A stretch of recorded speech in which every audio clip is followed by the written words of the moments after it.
Hola, mi nombre es Camila Andrea Rojas Suárez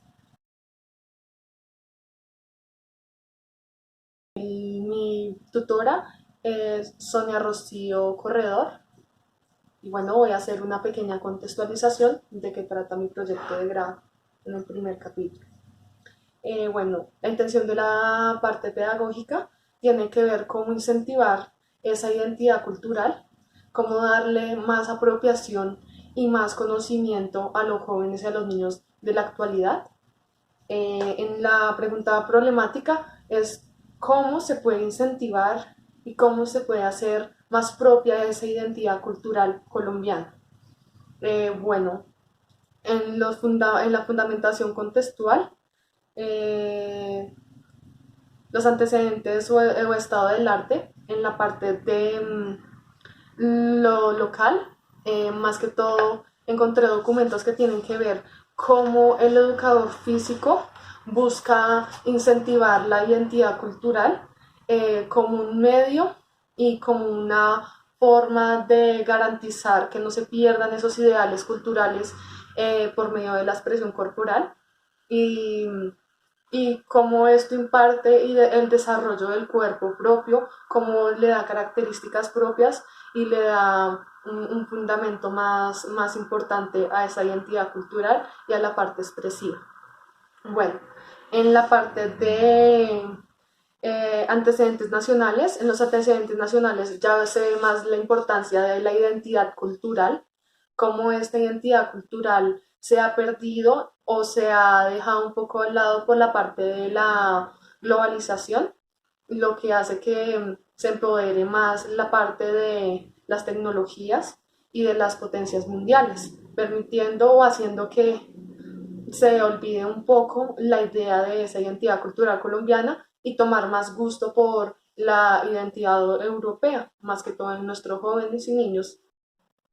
en la actualidad. Bueno, y en la parte de la antecedentes internacionales,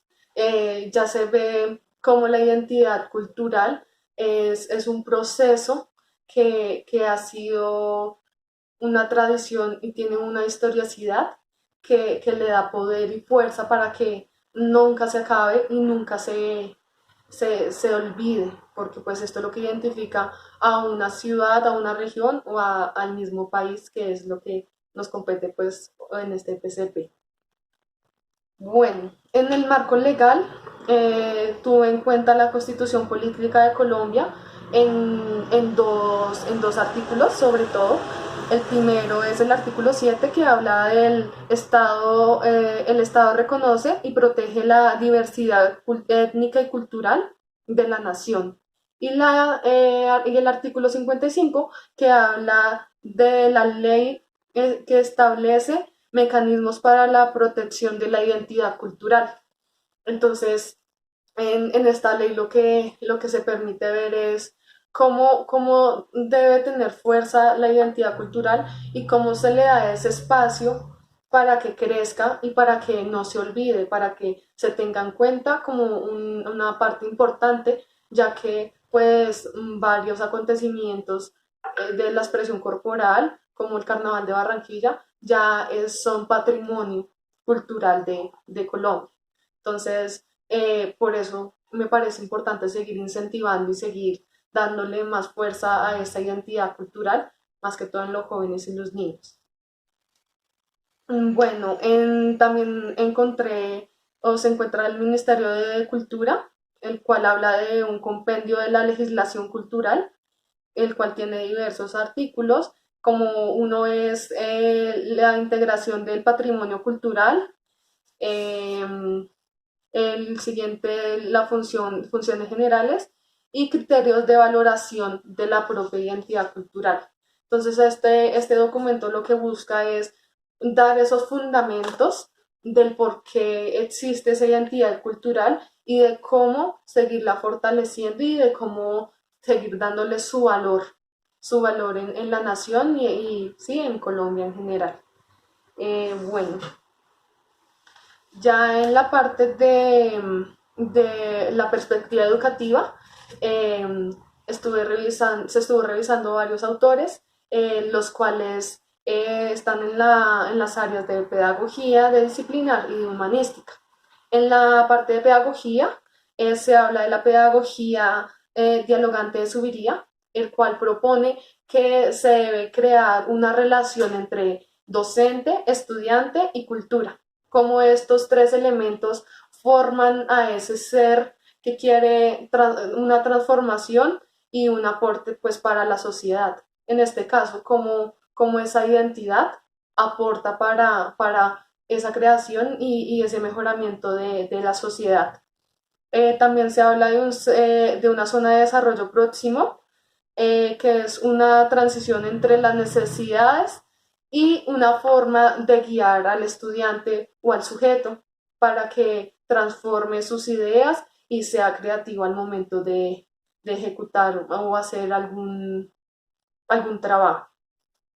Y por último, la modificación del ser humano. Con la modificación del ser humano se quiere es mostrar precisamente cómo esa identidad cultural transforma a la persona y la hace pensar diferente, dándole la importancia que tiene esa cultura y pues su identidad. En lo disciplinar me voy por la tendencia la tendencia de la expresión corporal, la cual habla de cómo el sujeto se reconoce, cómo el sujeto se construye y cómo esa construcción de su propio sujeto y su construcción cognitiva y física permiten también la interacción con los demás sujetos que están a su alrededor. Eh, el desarrollo de la identidad cultural por medio del espacio y el tiempo. Entonces esto nos lleva a ver cómo ese espacio y ese tiempo y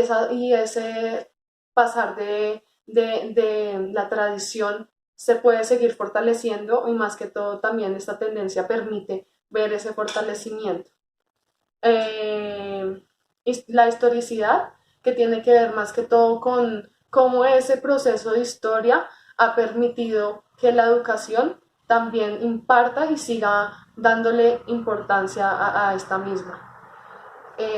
Y por último tenemos humanística en relación con la educación física